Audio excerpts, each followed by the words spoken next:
Done is better than perfect for YouTube, and I'm proving the point with this unplanned, unscripted, quickly filmed masterclass video, sort of 12 different microphones compared and tested. Enjoy. For video, they say audio is king. It's everything. If you've got good audio, your video will be fine. But if you've got bad audio, even if you've got the best picture quality, people are going to click off very easily. So today I'm going to give you sort of a masterclass in different kinds of microphones. And we're going to start with the very low and low budget, the non-powered ones, going all the way up to the more expensive ones, which require phantom power. Coming up, roll the intro.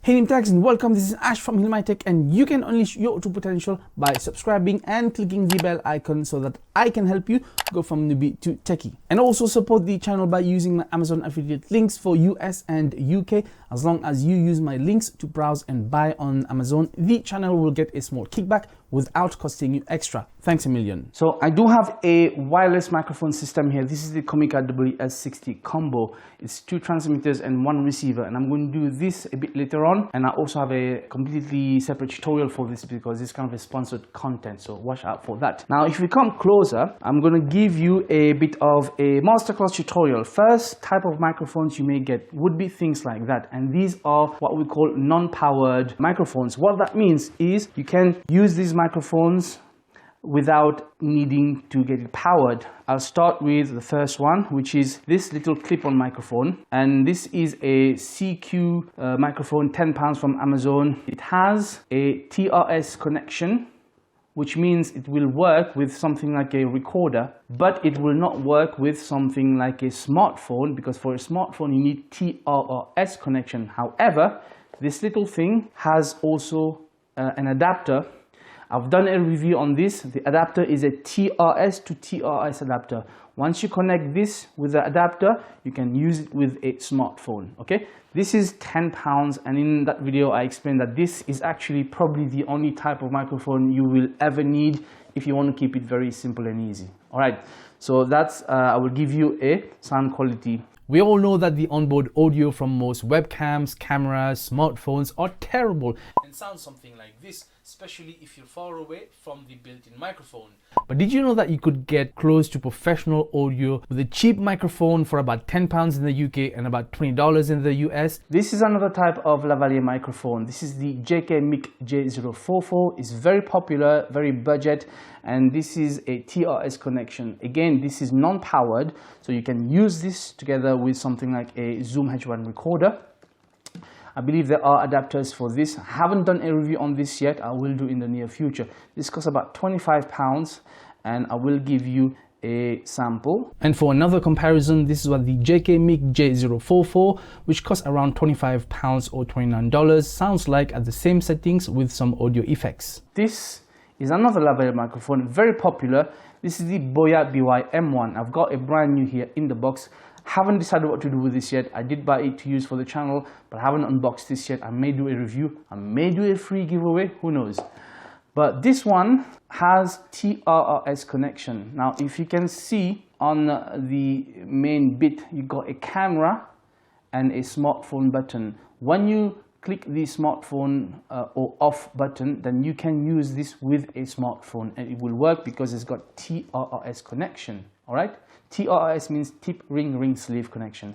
However, if you want to use it with a camera, then you need to push this button on, and then you can plug it into a recorder or into a camera DSLR, and the TRS function won't work anymore. It will become TRS feature. However, this does require a battery, and this is kind of it's a non-standard battery. I forget the name of the battery. I'll put it in the link below unless I can find it here. Okay, it's called LR44. It's got another name for the battery, and it's semi-decent for a budget. It's quite handy. The only thing I don't like about this one is the whole length is about 5 meters or longer, maybe 6 meters, and it gets tangled like no one's business. And for comparison, this is what the Boya ByM1 sounds like, which costs about £15 in the UK and $20 in the US, with some audio effects at the same settings. This is the Rode VideoMic Go, and this is the non-powered version. There are powered versions which are the Rode VideoMic Pro, for example. The only problem with this one is it picks up a lot of electrical interferences because it is not shielded. So this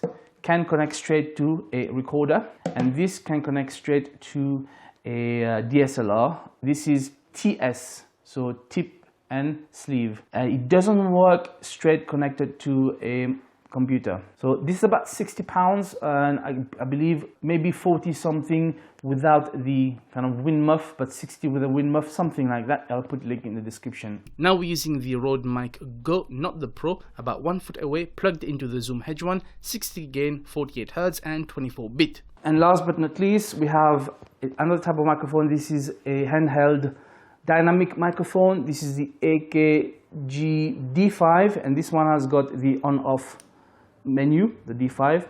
Again, XLR microphone. Now this does not require phantom power. Just plugging in a cable into a recorder will work. Don't quote me on it, but I believe that you can you use these types of microphones obviously for a lot of speech and singing, but this can be connected to an amplifier system and then it will boost the power, if I'm correct. Someone can correct me. As you can see, I've got this plugged with an XLR cable. This XLR cable is plugged into the Zoom H6. We are on microphone number 2, and the game input is at about between 5 and 6. And for this one, we had to disable the phantom power. This Zoom H6 has 3 phantom power ability: 12 volt, 24 volt, and 48 volt. So we're recording through Audacity, and obviously, as you can see on our screen, Audacity, you can manipulate the audio level further up to get much louder gain, and down to control it, so you find the correct level for you. And this does have a bit of pop filter built in, but it's not great, so I'm not too sure how singers would do with this on a stage, but I haven't been using it much. And of course, these were just microphones, but if you want to record better audio, always you get a separate recorder. Like this Zoom Hedge 1, this is no longer in production, I believe. You're not going to find this new, but you can find it used on Amazon, probably for about £40 maybe.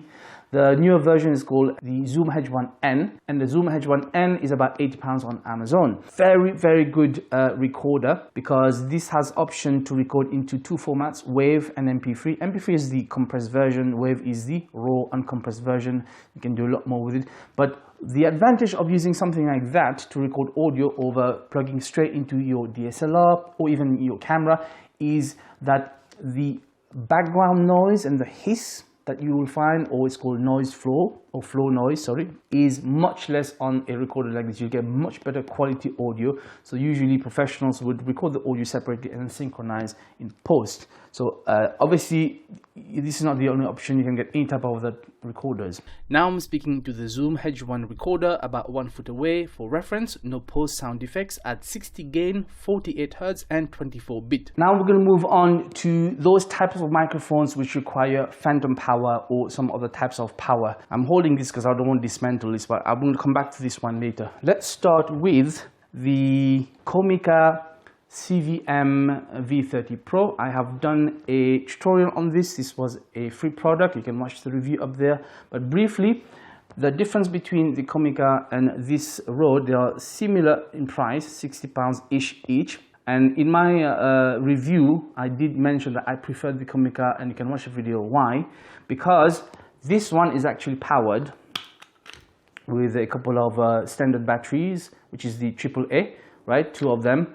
And because of that, it provides a lot more shielded audio recording. You're not going to get interference. But again, this is TS, so tip and sleeve connection. It will work plugged straight into a recorder or a DSLR. It will not work with a smartphone. For that, you're going to need an adapter. We're now outside, and I've plugged the Comica CVM V30 Pro into the DSLR, the Canon EOS 650D, and we're recording on manual audio.